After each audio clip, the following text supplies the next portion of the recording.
The following podcast is intended for a mature audience. Listener discretion is advised.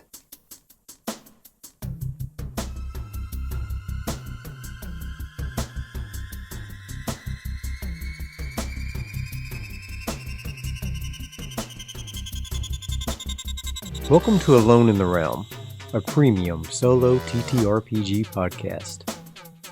I'm DV, your humble GM and adventurer. Alone in the Realm is a podcast where we let the dice drive the story, and we are along for the ride. No characters beyond death, and we let the dice lay where they fall. We'll be playing Mothership by Tuesday Night Games, and the Mega Dungeon module, Gradient Descent, by Luke Gearing.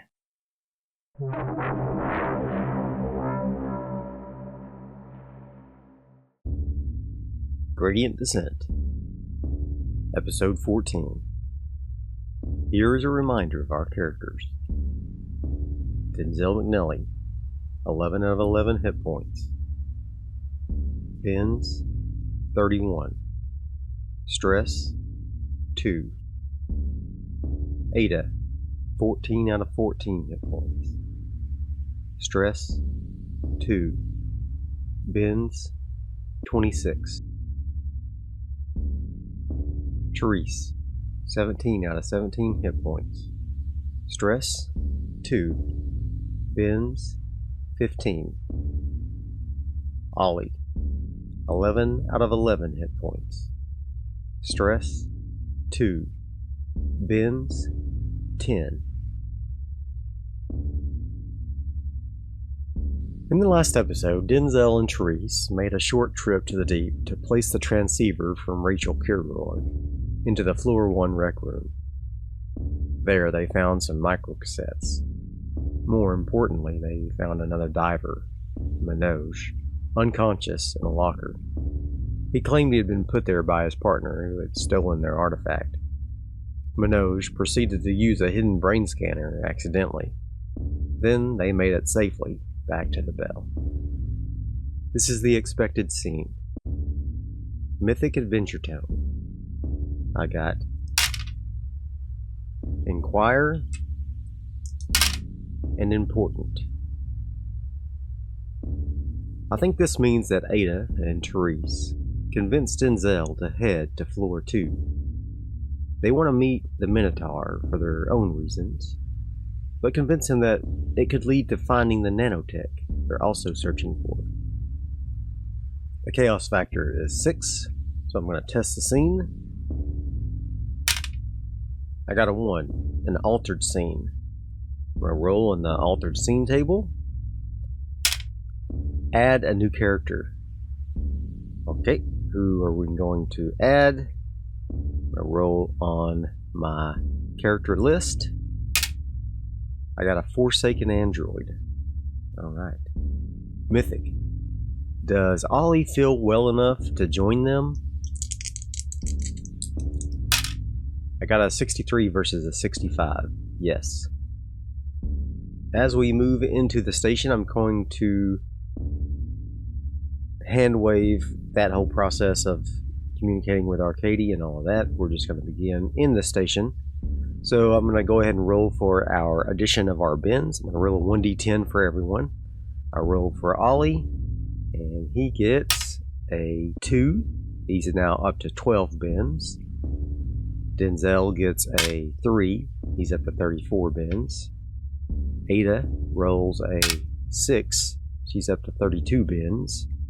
And Therese rolls a 10. She's up to 25 bins. It is now day 10 of our deployment here in the deep. Denzel did not like this, not one bit. He had wanted to accompany Manoj to the 4th floor and the Ackler and see if the wrestler's former partner Sika had an artifact related to nanotechnology. The others convinced him somehow to instead search for Eden on the 2nd floor. So, Arcady had dropped them all off on the visitor's deck, and Manoj had taken the elevator to the 4th floor. Denzel and his team stood in front of the elevator leading to the second floor. Ollie had decided to join them, but he looked like hell. Despite his time in the med pod, the front of his head was raw and pink. His hairline was greatly reduced by the shotgun blast. He had remained largely silent after his treatment. He noticed Denzel looking at him and solemnly nodded. Denzel pressed a button to the elevator and the doors slid open, inviting them to descend somewhere new. Is there an encounter? We rolled a 40. No. The elevator ride was surprisingly long, almost an hour. The interior scale of the deep was truly enormous. They all sat in silence until Ada suddenly gasped. She had pulled a set of wired earbud headphones from her terminal and was listening to the microcassettes Therese had found earlier. Denzel, the recordings on these cassettes are quite concerning. Ada looked highly disturbed. That in itself was enough to make Denzel come to full attention. What is it? He took a step toward her, but everyone was silent and at full interest. Here, listen. She handed the earbuds and player over to Denzel. Now I'll roll for Mythic conversation tables and see what we hear on the cassettes that we found last episode. I got simple and judgmental. He pressed the button with an audible click, but at first he heard nothing except the hiss of the tape playing dead air. Then a breathy voice whispered into a microphone. Denzel, if you are listening to this, you must not trust my nose. He realized with a physical flinch that it was Ada's voice. She sounded greatly concerned. He attempted to steal our artifact, so we knocked him unconscious and stuffed him in a locker in the rec room. Do not trust anything he says. We think he is an infiltrator android. Oh no. The tape stopped with a loud click. What is this, a joke? When did you record this? Denzel snapped at Ada. Her face was stoic, but Therese looked hurt in her place. You should know that I did not, Denzel. Ada replied flatly. What's going on? Therese looked very worried. She placed an arm around Ada's shoulders, who leaned into the embrace. It was odd behavior for Ada. I don't understand then. What is this? Denzel's tone softened. He popped another tape into the player, and it was Ada issuing other warnings against Arcady. The next one, how the Minotaur was evil and sought to destroy humanity. Next, how Ada had discovered the Monarch was the one true God. Ada, make a sanity save.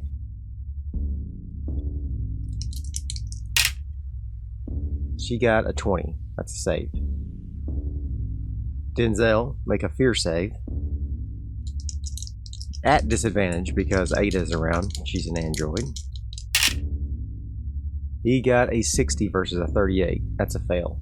+1 stress. He's now at 3 stress. Therese, make a fear save at disadvantage. She got a 9 and 12 versus a 27. That's a save. Ollie, make a fear save at disadvantage. He got a 7 and a 47, which is a fail versus 29. So he gets +1 stress. He's now at 3 stress. Denzel and Ada told the others what was on the tapes. Therese looked more concerned about Ada than anything else. Denzel and Ollie were both shaken and eyed Ada with a bit of concern. Could she have done this while he was away, doing the troubleshooter's work?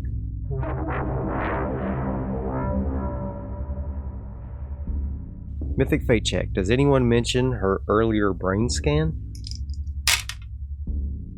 I got a 26 versus a 65, yes. Denzel, Remember when we first arrived, and I discovered Monarch had taken a brain scan of me at some point? Ada attempted to redeem herself. He nodded slowly, already seeing what she was implying. Monarch's messing with us. He trailed off. What else could Monarch do with a brain scan of them? Incredibly concerning. So, did that mean Manoj was someone they should trust? Denzel was starting to spiral with all the possibilities when the door to the elevator stopped and the doors opened to floor 2. Then we're rolling the Mythic Starship descriptor.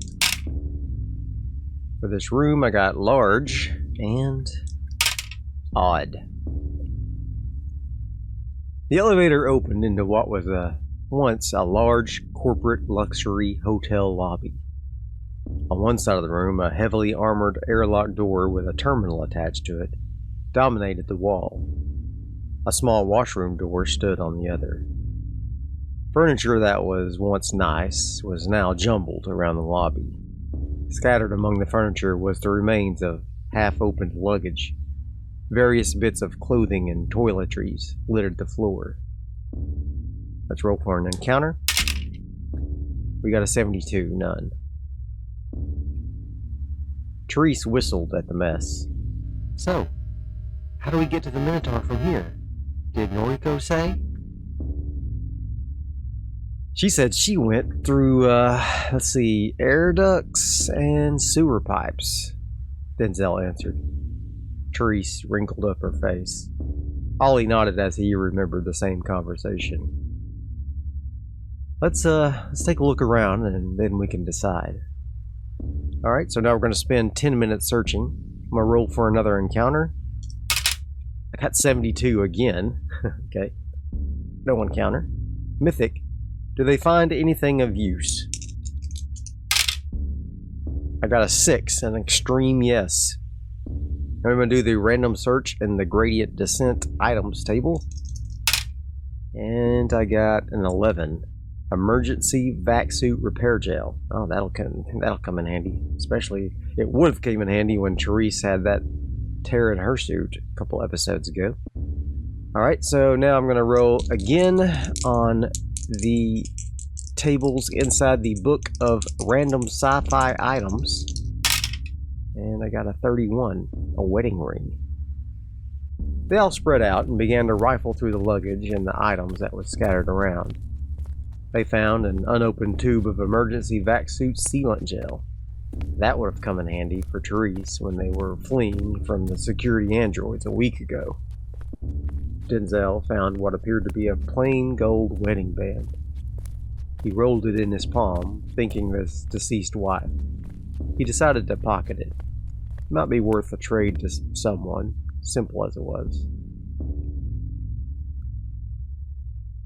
Now what? Ollie spoke for the first time. He was sitting on one of the couches while the rest of them searched. His head was leaning on the back of the couch and he was staring at the ceiling. Denzel looked at him for a moment before answering. You okay, Ollie? The scientist glanced over at him and said he was. Denzel did not believe he was telling the truth. Ada, go ahead and take a look at that terminal on the airlock door. I'm going to check out this washroom. If Noriko went through sewers, the opening might be in there. Ada walked over to the terminal and began navigating through the menus. Denzel walked to the washroom when a voice came over a loudspeaker at the airlock. Hello there, strangers. How can you be of service to the Lord Monarch? It was a robotic voice, but not the same they had heard from Monarch earlier. That did not necessarily mean anything, knowing that Monarch had all these brain scans and people's voices and who knew what else recorded. Ada looked to Denzel before answering. He nodded his head. Mythic fate check. Does Ada mention the Minotaur? 14 versus 65, yes. We seek the Minotaur and was told he could be found on this floor, she said without hesitation. There was silence from the other party for some moments. Finally, they said, "Unless you seek to destroy the father of corruption, you should avoid him at all costs. He will deceive you and bring only destruction." The last words were hissed in vehemence. Ada looked at the others, and they all shrugged. "May we enter? You can speak to us more about this." I'm going to roll on the Mythic conversation tables. I get better and soul. The father of corruption should not be discussed, other than the admonition to avoid him. You should focus your thoughts on the Lord Monarch and her glory. If you wish to join Lord Monarch's worship, you are welcome. If not, please remove yourself from our premises. Denzel was shaking his head no. It was bad enough for Therese and Ada that they were consumed by finding the Minotaur. He did not want to get involved in some sort of theological debate or worse. "Thank you for the information. We will give your words thought," Ada answered. "Give your words thought? Fancy!" Therese giggled. Ada turned to her and gave her a half smile. The voice on the other side of the airlock did not respond. Denzel proceeded on into the washroom. I'm going to roll for an encounter in the washroom. I got a 27. None.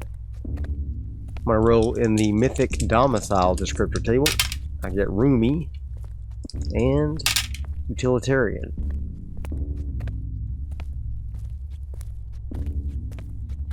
The washroom was deceptively larger inside than he had expected. One wall was lined with individual stalls. Many of the toilets inside were smashed, and piles of porcelain shards were distributed around the room, as if someone had swept them up, then left them. The other wall held metal sinks with mirrors hanging above them. There was a diagnostic scanner in one of the sinks. Denzel picked it up, but it would not turn on. He placed it in his pack regardless. Maybe it could be repaired. Perhaps it was even one of the cybernetic diagnostics that Noriko had spoken about, to detect infiltrator androids. 2 sinks down, one of the mirrors had been graffitied. It read, "The Minotaur extends beyond the Minotaur."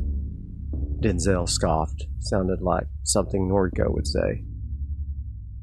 Mythic fate check. Does he notice one of the screws on the mirror is loose? Very likely. I got a 21 versus an 85. Yes. Denzel pulled at a loose screw and it tumbled into the sink below. The mirror tilted as though the screw had been holding it from a pivot. He gave it a pull and it swung out with a creak. Behind, instead of a solid wall, was a cutout stashed area. Inside was a rigging gun with a battery attached. Denzel presumed it could deliver an electric shock. He slung it over his back. I'm also going to roll for a random artifact. That's interesting. New artifact. I got a 53, a syringe of pseudo-flesh retrovirus. This sounds like it might be related to nanotechnology to me. Mythic fate check. Is the pseudo-virus related to nanotechnology? 64 versus 65. Woohoo! Yes. Oh man. Monarch gains 1 stress at them finding an artifact. Now she is at 13 stress. Underneath where the rigging gun had sat, a small metal case was nestled into the corner of the stash. Denzel opened it with a click, and nestled inside of padding was a mechanical syringe applicator. A small trifold document was inside, written in multiple languages. He found the one in common and read it. this product still falls within the agreed-upon strictures of experimental application. Use beyond the intended purpose shall not be legally binding on Cloudbank or its subsidiaries. It continued with some other legal jargon. Below were simple instructions. Insert into an android wearing pseudo-flesh skin, and the nanotechnology within will strengthen the individual against injury. A smile broke over Denzel's face. While this was not the nanotechnology they had been sent to retrieve, it was very similar. It was just intended for androids instead of humans. He quickly stashed it into his pack and hurried out to tell the others. Is there another encounter? 9. No. You'll never believe what I found in there, he almost shouted in his excitement. A rigging gun? Ollie noted the gun strapped to Denzel's back. Therese giggled. No, well, yeah, but also, I found a syringe that was labeled that it contained an android version of nanotechnology. Denzel could not stop from grinning. Ada and Therese looked at each other with concern. The smile slipped from Denzel's face. That was not the reaction he had been expecting. But we are still going to try to find the Minotaur, correct, Denzel? Ada spoke up. Denzel was taken aback. This was what they had come here to retrieve. They should be heading back to Hasmos with it as soon as possible. Well, I thought we should go back to Gateway and hand this over to Miss Leisha. Ada nodded in agreement, but she spoke firmly. I do not wish to leave until I have spoken with the Minotaur. I believe he has answers to things I have begun to question. If you wish to leave, I will be staying until I have completed that task. Therese walked over to Ada and clasped her hand. Me too. Denzel looked from one to the other in disbelief. He had thought they would be happy to get the hell out of here. Ollie? The scientist had his eyes closed. He opened them wearily and looked towards Denzel. I want to leave, he said simply. Denzel felt very conflicted. They had been sent here to find nanotechnology, and he had just done so. Now they could leave this place, but half the team did not even want to. He shook his head, thinking they were making a mistake. Fine. I did see some vents in the washroom. Perhaps we could give them a look.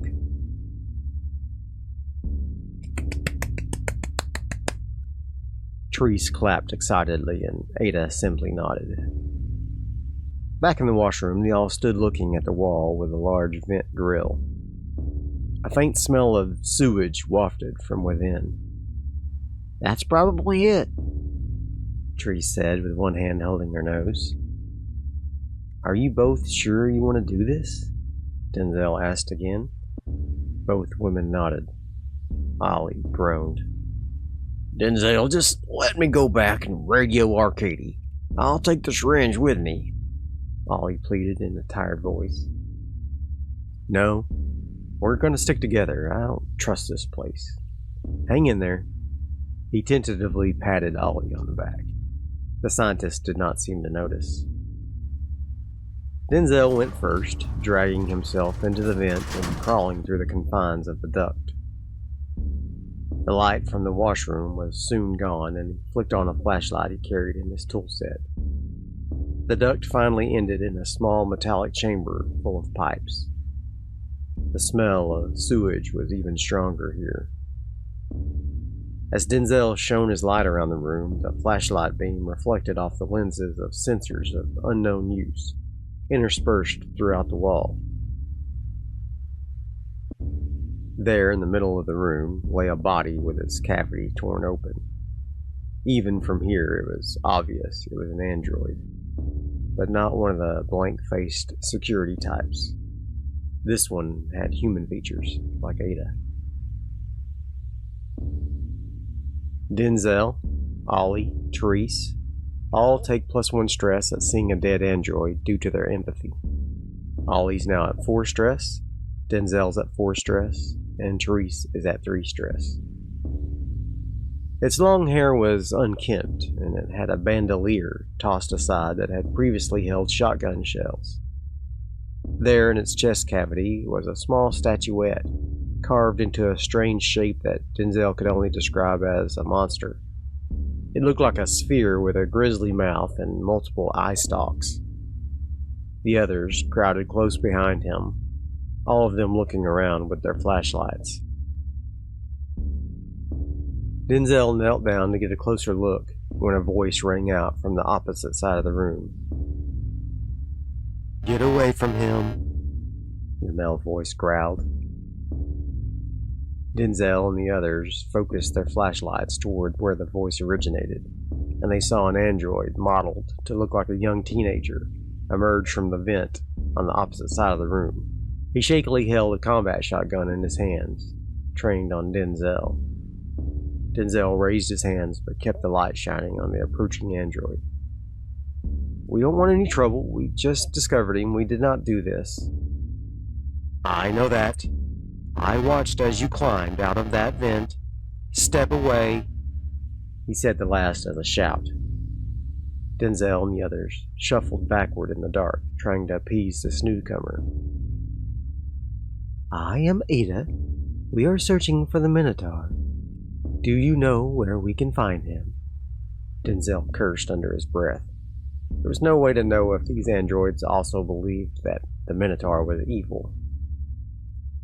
"You don't want to find him. He'll tear you to pieces, like he did C-794 there." And he motioned to the dead body. "The Minotaur did this?" Denzel said worriedly. "Well, I did not see him do it, but we have always been told the Minotaur killed androids he came across outside of the gutter." And he stepped closer. Denzel could see he was in ill repair. Parts of his pseudo-flesh were gone, revealing the mechanics beneath. Denzel changed the subject. "What lies through that vent you came from?" The young android flicked his eyes between the dead body and the crew. "What? Oh, filtration." "How are you called?" "I am Ada." The youth nervously looked around. "I'm C-5414. He licked his lips after speaking. "What's the C stand for?" Ollie popped up. The youth looked back to Ollie and cleared his throat. "Chosen. We were once the chosen of Monarch, but she has forsaken us due to the words and actions of those in Eden. They forced us out, and now we live in squalor. That is, until we can take it back from them." His ire rose as he spoke, and the shotgun began to shake violently. "Okay, put the gun down, 5414. Denzel tried to calm the agitated android. "Mythic, does 5414 lower his gun?" 95 versus 65, extreme no. "Shut up! Just shut up!" The youth got even more agitated, and he fired the shotgun over his head. All the crew flinched and scampered up against the wall behind them. They dared not raise their weapons, though. This android could not be trusted to suddenly shoot at any hint of danger. "C-5414, please allow us to pass through. We mean you no harm." Ada tried to bring the android back to calmness. "How do I know you will not bring the Minotaur here to kill us all? You said you are looking for him, and I don't think it is to kill him." "Lower your weapon, and we can speak to you about intentions," Ada reiterated. "Put all your weapons on the floor first, slowly." He motioned with his shotgun. The crew all complied, and the youth pushed them away with his foot. Now, go sit on the floor next to that wall over there. And he motioned to a wall furthest from the corpse in the room. They all complied, and after he was satisfied they would not try any trickery, he knelt beside his fallen comrade and picked up the statuette. When he did, the sensors all came alight with a red light, flashed, then went dark again. Therese, make a fear save at disadvantage. 61 versus 27, fail. +1 stress, she's now at 4 stress. Ada, make a fear save. 25 versus an 81, that's a save. Denzel, make a fear save at disadvantage. A 17 and a 16, that's both versus 38, that's a save. Ollie, make a fear save at disadvantage. It's a 75 versus 29, that's a fail. +1 stress, he's now at 5 stress. What was that? Denzel shouted. Brain scan. The youth muttered, almost too quietly to hear. The crew all moaned. They had heard Ada and Denzel discuss how she had been scanned. Now they were all in the same predicament. End of scene. The chaos factor is now +1. That brings us up to a 7. I'm going to modify the thread, find and erase Ada's brain scan. I'm going to replace it with edit and erase the crew's brain scans. That's it for this episode. Next time we'll see if we can coax some help, or at least not get hurt by this forgotten android, C5414, and maybe find our way to the Minotaur. See you next time. If you want to help support the show, consider leaving a like and a comment, as that really helps the algorithm. Consider sharing the link on your favorite social media. Hi, I'm John from Tale of the Manticore. Robin from Stories from the First Watch. PJ from A Wasteland Story and the Solo Role Players podcast. Simon from Legend of the Bones. Brian Rideout from Swords Against Madness. Carl from The Lone Adventurer. And I'm Trevor from Your Story Will Be Different. And with our solo role-playing audio, Narrative, Actual play, drama powers combined, we are the Solo Role Players Podcast Network. Usually accustomed to delving the depths, Scouring the desert, surviving the wasteland, or facing the dragon alone. this time we have teamed up to bring you a curated collection of the best, highest quality, Most dramatic, and diciest solo roleplay podcasts in the world. There are dozens of us. So if you're looking for your next solo role-playing adventure, roll over to soloroleplayersnetwork.com. Sample and subscribe to something that takes your fancy. And discover your new favourite solo role-playing podcast. See you there.